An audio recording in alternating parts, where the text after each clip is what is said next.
7-ci fəsil. Hədiyyə. Bəzən zaman sağaltmır, lakin bizə itirdiklərimizi qiymətləndirməyi öyrədir. Yaxşı, indi isə hədiyyəni təqdim etməyin vaxtıdır. Digər uşaqlar evdə hazırlanmış ləzzətli şam yeməyində gözəl vaxt keçirdikdən sonra Ramin dedi. Qurulmuş masa açıq qaldı, çünki digər uşaqların da növbədən qayıtmasını gözləyirdilər. Hər şeyi necə təşkil etdiyini deməyin vaxtı gəldi. Nəhayət, hər kəs dağışanda, bəziləri işlərinin ardınca, bəziləri siqaret çəkməyə, bəziləri isə yatmağa gedəndə, dostlar isə hava almaq üçün bayıra çıxan zaman Qalib dostuna diqqətlə nəzər salıb dilləndi. Hər şeyin öz vaxtı var, deyə Ramin cavab verdi. Beləliklə, sənin üçün hədiyyəm virtual olacaq. Çünki komandirimizin xəbəri olmadan teleportasiya belə mümkün deyil və mağazaya müntəzəm olaraq baş çəkmək fantaziya kimi görünür. Buna görə də internetə girən kimi Madridə bilet sifariş etdim. Açıq tarixlərlə. Vətən qarşısında borcumuzu ödəyən kimi tarixi birlikdə seçəcəyik. Qalib heyrətlə Raminə baxdı. Sən dəli olmusan, yoxsa gizlicə səngərdə xəzinə tapmısan, bu qədər pulu hardan almısan? Yaxşı görüm, narahat olma. Ramin onun çiyninə vurdu. Mən varlıyam, gündəlik qazancımı toplayaraq sərvət əldə etmişəm. Ona görə də pulla bağlı narahat olmağa dəyməz. Əgər bilmək istəyirsənsə, bu səfəri özümə hədiyyə etdim. Təki sakit ol. Mən həmişə Madridə səfər etməklə bağlı xəyallar qurmuşam. Yeganə məsələ aviaşirkət tapmaq idi. Və mənimlə uçsan, bundan daha gözəl nə arzulaya bilərəm ki? Bu sözlərdən təsirlənən Qalib dostunu qucaqladı. Artıq ürəyinin qatılaşdığına inandığı o anlarda həyat həmişə ona bunun tam əksini göstərməyin yolunu tapırdı. Və bugün Raminin simasında bunu bir daha təsdiq etdi. Sənə başqa bir hədiyyəm də var. Amma söz ver ki, zərfi açıb sona qədər oxuyacaqsan. Mənim və dostluğumuzun xətrinə. Ramin birdən sakit səslə dedi. Qalib ehtiyatla ona baxdı. Yaxşı, o gərginlik içində söz verdi. Ramin sakitcə zərfi ona uzatdı. Qalib onu bir saniyə əlində tutdu. Artıq kimin olduğunu anladı. İnamsız bir hərəkətlə onu cırıb içindəkiləri çıxardı. İndi onun əlində gözəl, səliqəli dəstə yazılmış məktub və bahalı mərd saatı vardı. Adilin saatı. Həmin saatı çox yaxşı xatırlayırdı. Adil həmişə gözəl, bahalı şeylərə həvəsli olub və bir gün Qaliblə gəzəndə baxışları vitrindəki bu saata sataşdı. Qiyməti görən Qalib fit çaldı. Adil isə ona dedi ki, qeyri-mümkün bir şey ola bilər, yalnız nə qədər əfəl olduğumuzu dərk etmək və buna bərayət qazandırmaq. İnsanın arzusu və niyyəti varsa, o hər şeyə qadirdir. Bəli, sən göydən də ulduz ala bilərsən, Qalib sonra güldü. Ola bilər, amma bu saatdan başlayacağam. Elə də elədi. Mağazada yarımştat işə düzəldi, atası onun nəyi əskik etdiyini başa düşməsə də, Allaha şükür kifayət qədər yaxşı imkanları vardı. Amma Adil üçün bu prinsipial məsələ idi. Kiçik də olsa öz arzusunu reallaşdırmaq. Vaqif bəy yalnız çiyinlərini çikdi. Hərçənd Adilin sərbəstliyə və arzularına can atması çox xoşuna gəlirdi. Vaqif Adil kimi Qalibdən də heç vaxt heç nə əsirgəmirdi. Amma o kiçik yaşlarından məktəbdən asudə vaxtlarında atası ilə Vaqifin ortaq işində çalışırdı.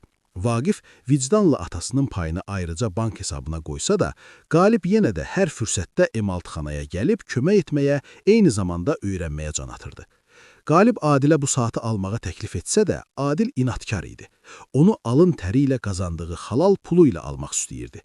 Nəhayət həmin gün gəlib çatdı. Adil qürurla biləyinə məşhur brendin istehsalı olan par-par yanan saatı taxdı. Onun üçün bu başqa bir gözəl, bahalı zinət əşyası deyildi. Öz gücü ilə gerçəyə çevrildiyi kiçik bir arzu idi. Onun siması qürur və sevinç hissi ilə bərq vururdu. Oğlanlar alışverişlərini təzə dəmlənmiş çayla və mürəbbə ilə qeyd etmək üçün yavaş-yavaş çayxanaya doğru irəlilədilər ki, arxalarında kiminsə dayanmadan siqnal səsinə bastığını eşitdilər. Onların arxasında səkidə bir qız gedirdi və onun yanında qara maşın yavaş-yavaş hərəkət edirdi. Sürücünün yanında oturan oğlan qıza təriflər yağdırıb telefon nömrəsini istəyirdi. Qız rədd cavabı versə də, oğlan sakitləşməməklə aramsız maşının siqnalına basıb və pəncərədən qışqırmağa davam edirdi. Qalib geri dönüb qızın qorxu təlaş içində olan nigaran sifətini gördü və heç düşünmədən maşına tərəf qaçdı. Qapını açıb oğlanın yaxasından tutub maşından çıxardı və var gücü ilə silkələdi, soruşdu. De görüm, vicdanını, namusunu tamam itirmisən? Sənə qadınlara hörmət etməyi öyrətməyiblər? Bəs sənin bacınla belə davransalardı, onda necə? Vaxtında çatış özünü yetişdirən və Qalibin xasiyyətinə bələd olan Adil onu sakitləşdirməyə çalışırdı. Boş ver Qalib, yəqin ki artıq hər şeyi başa düşdü. Amma o cümləni bitirmədən oğlan Qalibin üstünə əl qaldırdı. Qalib yayındı və zərbə Adilin üzünə dəydi. Və o an Qalib özündən çıxdı. Əgər Adil və onları ayırmala çalışan sürücü oğlan və yaxınlaşan polis maşınının sirenləri olmasaydı, hər şey oğlan üçün çox pis bitəcəkdi. Polis maşınının sirenlərini eşitdikdə dördü də külək kimi uçub yoxa çıxdılar. Adil Qalibi itələyib həyətlərdən birinə çəkdi. Səndən siyasətçi çıxmaz. Problemi sözlə həll etməyi heç vaxt öyrənməyəcəksən. Adil yanaq sümüyünün qançırına diqqətlə toxunaraq gileyləndi. Sonra nəzərləri təzəcə aldığı yeni saatına düşdü. Yox, bircə bu yox, lənət şeytana. Çatlamış şüşəni görəndə dedi. Əclaf, saatımı sındırdı. Mən onu tapıb bütün sümüklərini qıracağam. Problemi sözlə həll etmək barədə nə deyirdin? Qalib istehza ilə dedi. Cəhənnəm olsun söz, dediklərimi unut. Adil mızıldandı. Amma biraz dərindən düşünsək, görərik ki, artıq bu saatın öz hekayəsi var. Qalib güldü.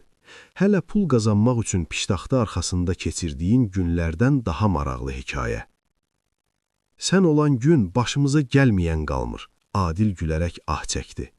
Ertəsi gün səhər tezdən Adil yatarkən Qalib sakitcə saatın şüşəsini dəyişmək üçün onu emaltxanaya apardı. Adil oyananda artıq masanın üstündə onun şüşəsi dəyişdirilmiş saat gözləyirdi. Onun arxasına isə bu sözlər həkk olunmuşdu. Hər anın öz hekayəsi var. Bütün bu xatirələr gözünün önündə canlanarkən, Qalibin üzündə kədərli bir təbəssüm donub qaldı. Birlikdə saysız-hesabsız parlaq anlar yaşamışdılar və o haqlı idi. Bu saatın da onlar kimi tarixi vardı. Qalib, buludlu yaşarmış gözlərini yuxarı qaldırdı. Ramin sakitcə kənarda dayanıb diqqətlə ona baxdı. Sonra onun baxışlarını görüb başını məktuba işarə etdi. Qalib məktubu əlinə aldı. Onun əlləri titriyirdi və düşüncələri bir-birinə qarışmışdı. Zema ana ilə ümumiyyətlə ünsiyyət qurmağa nə vaxt cəsarət edəcəyini hələ də anlamırdı. Lakin o, Raminə söz vermişdi. O, dərhal ibtidai sinif müəllimi Zema ananın, Zemfira xanımın gözəl dəstxəttini tanıdı. Qalib dərindən nəfəs alaraq oxumağa başladı. Əziz oğlum, bu vaxta qədər səninlə danışmağa çalışırdım. Xəstəxanadan yoxa çıxdın. Səni axtararkən hamımız sənin üçün çox qorxduq. Dəfələrlə zəng etdim, telefona cavab vermirsən. Vaqif komandirinin əlaqə saxlamağın yolunu tapdı. Sağ olsunlar, dostlar kömək etdi. Özünü necə hiss etdiyini bilirəm və mən də bilirəm ki, sənin günahın yoxdur. Özünü günahlandırmaq lazım deyil. Bu qəza sadəcə bədbəxt hadisə idi və hər birimizin hafizəsində silinməz bir iz buraxdı. Sizin maşınla toqquşan maşının sürücüsü ürək tutması keçirmiş və idarə etməni itirmişdi. Sən heç nəyi dəyişə bilməzdin. Vaqiflə mən sizin hər ikinizi itirə bilərdik və bunu xəyal etmək belə qorxuludur. Biz hamımız Adili sevirdik, lakin səni də sevirik. Biz səni öpüb bağrımıza basmaq və sənin üçün necə darıxdığımızı demək üçün sənin geriyə dönməyini gözləyirik. Bu saatı götür. Mən əminəm ki, Adil bu saatı sənin taxmağını istərdi. Sən onun yeganə qardaşı və dostuydun. P.S. Raminə əsəbiləşmə. Ad gününü təşkil etməkdə bizə kömək edən o idi. O yaxşı oğlandı və gözəl dostdu. Vaqif və Samirə də səni təbrik edir. Səni çox sevdiklərini, səndən ötürü darıxdıqlarını bildirir. Sənin yolunu səbirsizliklə gözləyirik. Qucaqlayıb bağrımıza basırıq və öpürük. Sənin anan Zema. Qalib orada nə qədər oturub gözlərini məktuba necə saat zillədiyini heç özü də bilmirdi. Ətrafdakı dünya bir daha alt-üst oldu, ancaq bu dəfə anladı ki, indi heç kimi itirməmiş, əksinə ailəsini yenidən tapmışdı. Orada əyləşib Zema ananın yazdığı bütün sözləri başa düşməyə çalışaraq dönə-dönə oxudu və ona ünvanlanan hər bir kəlmənin qayğı və məhəbbətlə nəfəs aldığını hiss etdi.